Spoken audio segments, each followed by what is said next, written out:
बारामती आणि राहुरी विधानसभेच्या पोटनिवडणुकीची घोषणा होण्याची शक्यता आहे। बारामती आणि राहुरीच्या विधानसभा मतदारसंघात कसं वाटतं? मला असं वाटतं की जर त्याची घोषणा झाली तर दोन्हीकडच्या निवडणुका या मला असं वाटतं की बिनविरोध व्हाव्यात आणि एकमताने सर्वांनी मिळून निर्णय करावा असा आम्ही प्रयत्न करू। पण आमच्यावर निवडणूक लादली गेली तर आम्ही निवडणूक लढायला देखील तयार राहू। शासनाचे निर्देश असतानाही मुंबईच्या महापौर जे आहेत त्यांच्या गाडीवरती लाल दिवा असल्याचं समोर आलेलं आहे।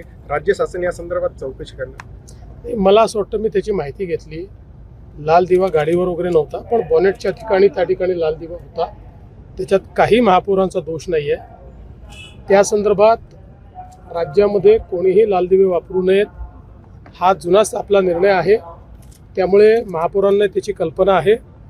मला असं वाटतं की विनाकारण त्यांना टार्गेट करण्याचा प्रयत्न आहे। अशा प्रकारे टार्गेट करणं योग्य नाही। सध्या गॅसचा तुटवडा नाही, इंधन तुटवडा नाही असं म्हटलं जाते, मात्र युद्ध परिस्थिती जर लांबलीच तर काय आव्हान तुमचं नागरिकांना राहील? मला असं वाटतं की नागरिकांनी केंद्र सरकारच्या निर्देशाप्रमाणे वागलं पाहिजे।